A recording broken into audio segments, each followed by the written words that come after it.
All right. Hi guys. How are you all doing today? Welcome back to my channel. If you've never seen me before, if you've never met me before, my name is Chinyere Wilike of Gillette Style Glam. And if this is your first time as well, you are very, very welcome, okay, to this amazing channel. Yes. Welcome here with me. All right. So, today, I want to talk to us about this topic came upon my heart and I decided I wanted to talk about it today. And today we're going to be talking about dating a man who is in conflict in his relationship. Let me explain. Do not date a man who has not ended a relationship, be it a marriage or, a fiancé, quoi que ce soit.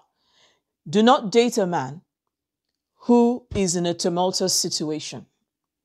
Okay, let me explain. So, you see, one of the things about this is that when you are dating or when you are looking to date, and I understand, I mean, the pool is widespread. Oof. At the same time, we're all struggling with, okay, who's saying the truth and who's not, right? Good. But at the end of the day, there are things that I don't think we should be told. Mind you, I need to also make you guys understand that men have what we call sugar mouth. We call it in Nigeria sweet mouth. Most men are like that. And so you find yourself in a situation whereby you meet a man who is one leg in, one leg out, and he's telling you, that you are the one for him. He's telling you are the one for him, that you are the sugar in his bread and the cake on his, and the icing on his cake and all whatnot. Girls, leave that thing, leave that person, And because of that, I have a story. I have a story for you guys because it happened to me. Guys, cheers. And so one of the things I, noticed was that the guy was a very good conversationist. That I will tell you. Okay. And so we went out. We actually, after where I went to, he ran his own errands and then went for lunch. Now, after lunch,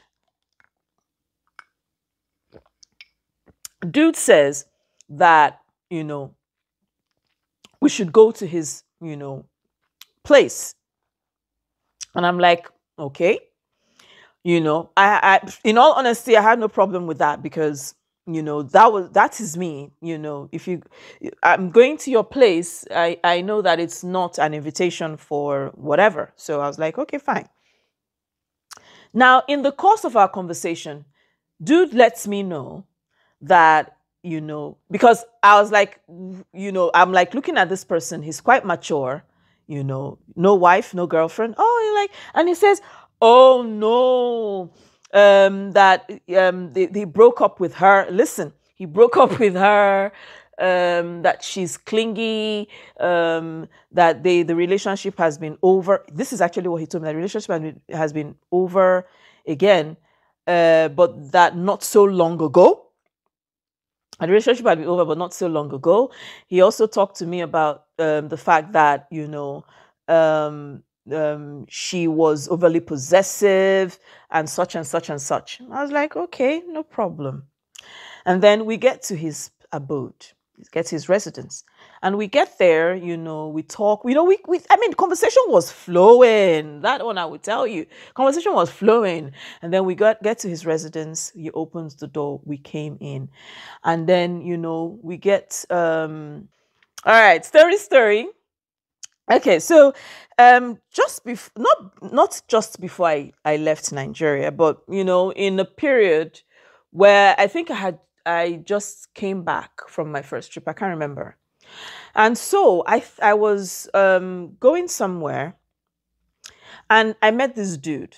Now, I had been seeing him, on my street. I had been seeing him, in his flashy car. At that time, it was Kia. That was the car.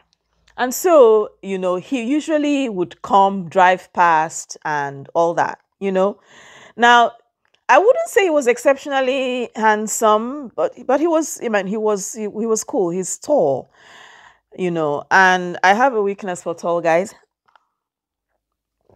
Mm-hmm. Has always been my thing. If my husband is very tall, and so one of these days I was going somewhere and he stops me.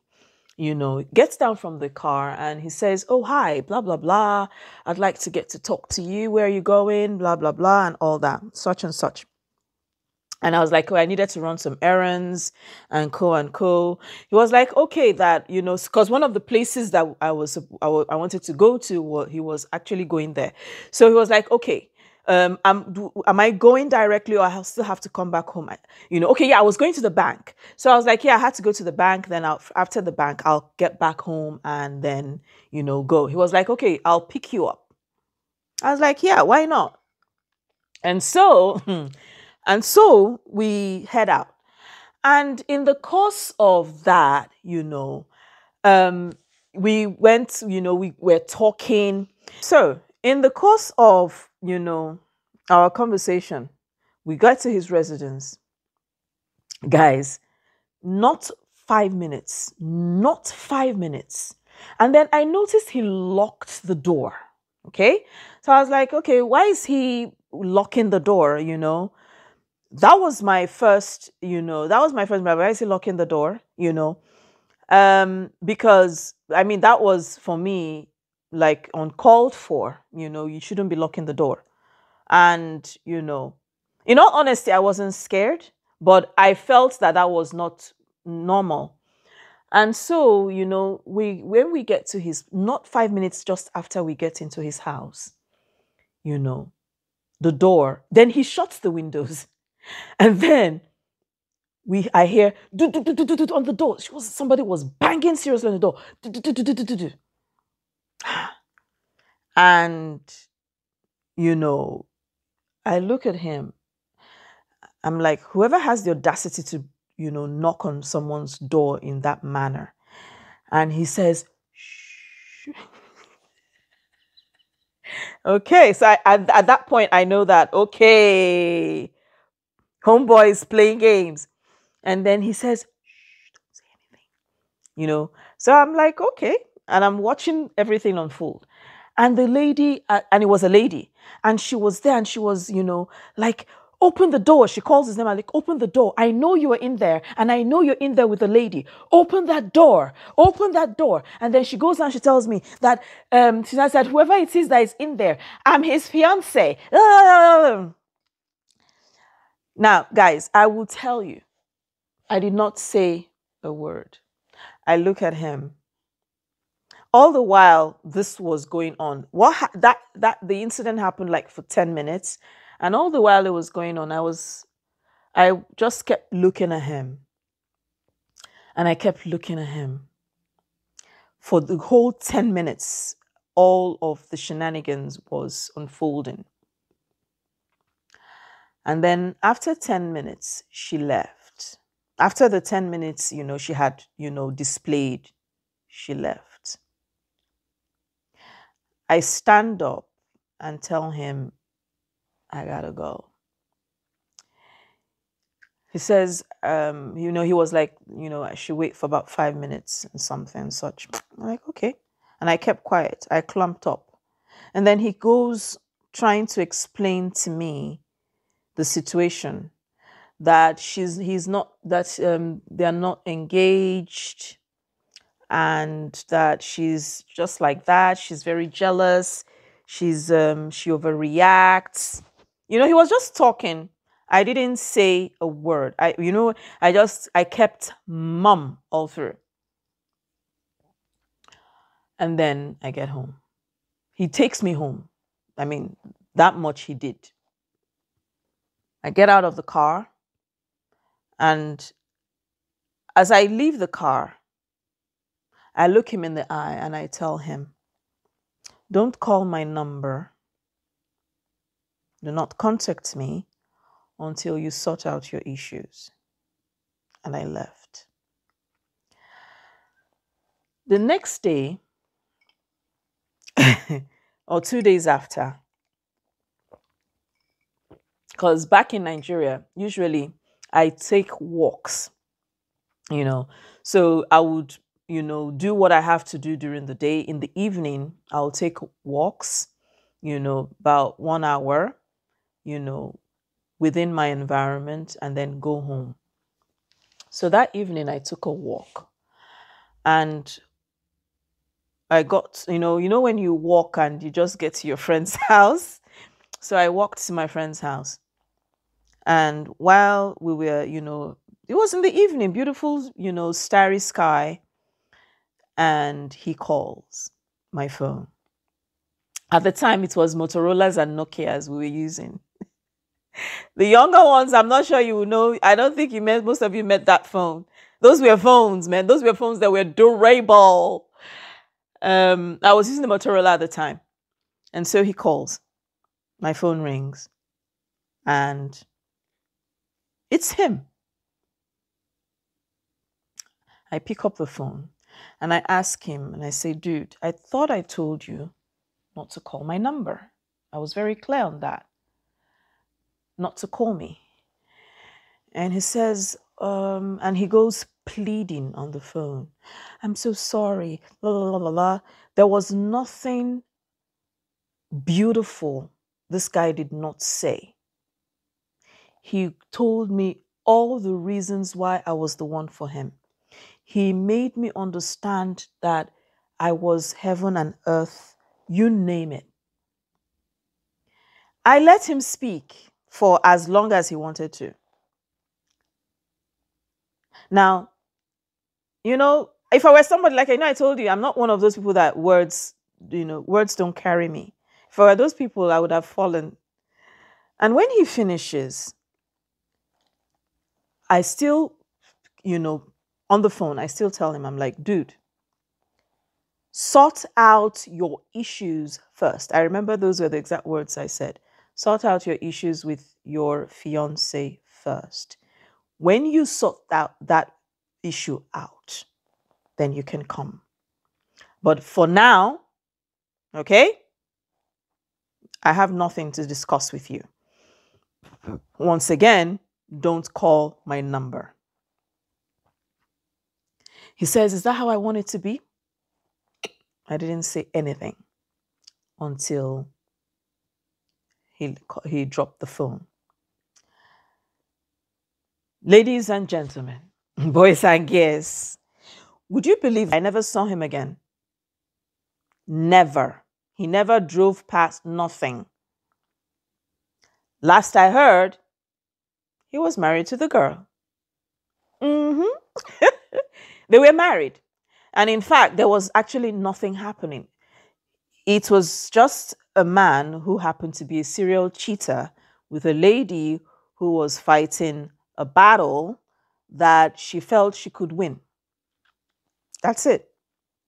So why did I come to us with this message today, or with this story?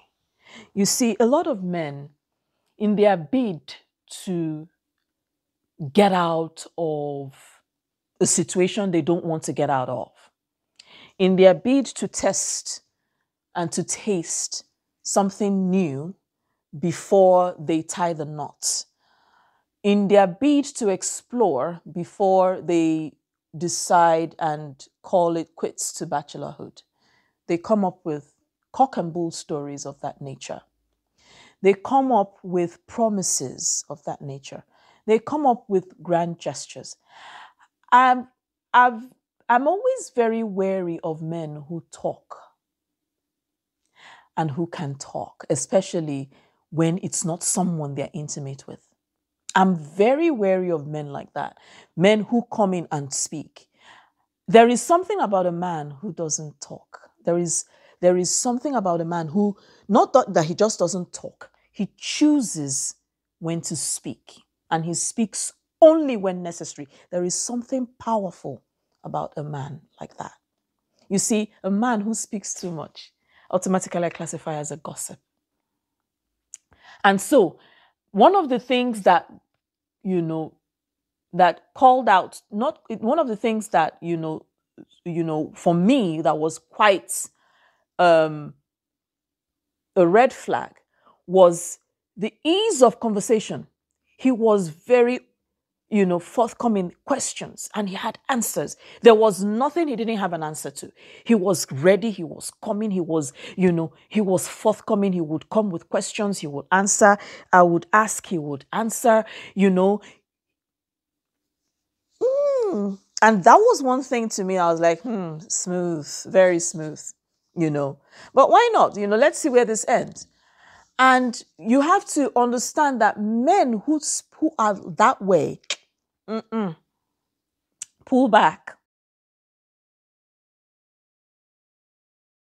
Yeah, pull back, And then when you see them, a man who is always very quick to talk about his relationship that is supposed to be or to have been, a man who's talking so freely and lackadaisically about a relationship that was supposed to lead to marriage so flippantly, okay?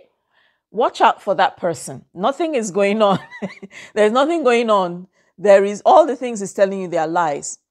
If he's so quick to tell you about how clingy, how this, how that, no, she's not the problem. He is. Yeah. Especially to a stranger.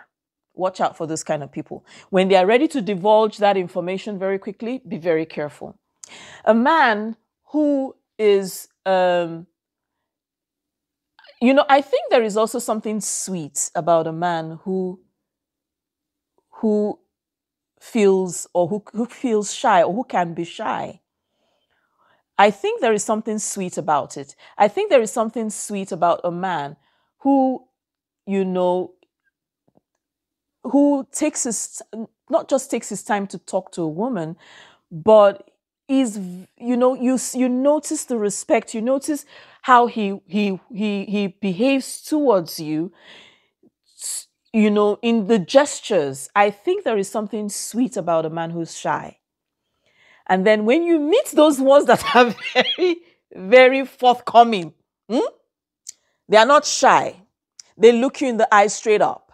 They are, they are quick to, be the not just the gentleman, but they are quick to come up with things that make you feel, they just make you feel as though you can be comfortable with them immediately. Because when you meet someone for the first time, and he's also meeting you for the first time, the person is also assessing and is not sure, and you also are not sure. So there is this wariness between two people. But when there is someone who's already making you feel, that comfortable, yeah, it's subtle, but these are the little things that as women, we should be looking at. And, it could be, you may say, oh, I like men who are bold. And yes, listen, given the right atmosphere, I'm sure a lot of men are bold. But what differentiates, the playboy and, the one who's serious is that the playboy makes you comfortable, is quick with the language, quick with the words, quick with the suave. Whereas the one who is actually looking forward to something meaningful is ready to take things a step at a time. Would you like a drink? If you don't mind my asking, you see, or if it's not too personal, can I or would you? Yeah. And so on this note, guys, this is where I'm going to stop this video, saying, this is just my 2 cents on the kind of things that, we should always watch out for, and I'm so thankful and grateful that, my 6 cents was pinging every time, and so, yeah, that's where I'm going to end this video. Thank you all so much. And I'll see you guys in my next video. Do not fail to like, share, comment, and subscribe to my channel. Take care. Bye. And a Merry Christmas to you all.